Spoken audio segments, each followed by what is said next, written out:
Hi, this is Jamey with Stonemaier Games, and today I'm going to talk about my favorite game mechanism in the Crusoe Crew. This is my Kickstarter copy that I got maybe a few weeks ago, maybe a little bit longer. I've been really wanting to play it though, for a variety of reasons. I've played the graphic novel Adventures, and I really enjoyed that. I'm designing kind of an open world game that uses a lot of visuals, and so I wanted to see the Crusoe Crew's approach to that. And I wasn't disappointed. I thought it was a really, really cool experience. And the mechanism I want to focus on today is actually the core mechanism. So this will make sense of what the game actually is. So in the Crusoe Crew, you are given 4 books. I think you can play down to 2 players. We played a full 4-player game. Each of the books represents a different character. And each character, as the game tells you right up front, has a slightly different ability. So Sarah can talk to animals, Kik has incredible strength, that's who I played, Neta has amazing agility, and Gabby is the queen of riddles. So you're going to choose these characters knowing that, and the reason that matters in the game isn't because characters have a series of skills or anything like that, like mechanical skills. Rather, they have visual skills that they can implement throughout the game. So everyone has this book, and in this book, there's location, say, 192, and it looks probably identical or almost identical to location 192 in this book. And in the game, we didn't ever split up our crew. I think it is possible to do that, but for the most part, you're going together. You're saying, okay, let's go to 192, and then 192 might give you a few paths, and it might say, okay, we'll go to 37 or 57. Let's all go to 37 or 57. I'm going to show you an example of then what happens, what you see at one of those locations. This isn't a spoiler. This is something that happens in the first 2 minutes of playing the game, of every game of Crusoe Crew. And that is this location here. Let's look at this location. So you can see that there are hidden numbers, and they aren't all that hidden. Like this arrow shows where it is. Sometimes it's very obvious. Often it's very obvious where the numbers are. But there's a number right here. You can see that 185 near the cat. Now let me show you that same page in the book that I had, the Kik book. My ability is incredible strength. There is no 185 there.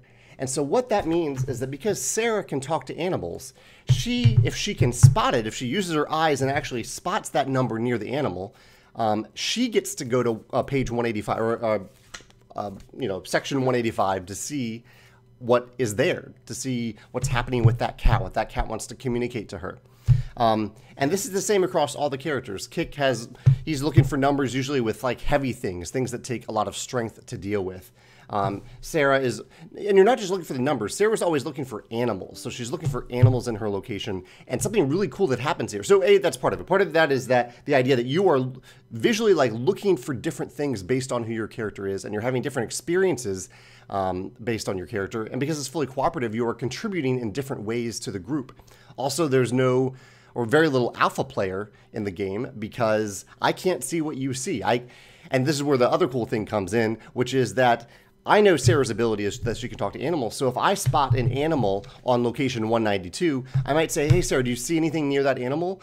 So we can still help each other out to say, hey, do you see something there? And we were really doing that. There's one character that's very agile. And so I was often like looking at things that might be like high up or hard to get to. And I might say, hey, can you see that? Because I can't see his book. Only that character can see what's on their page.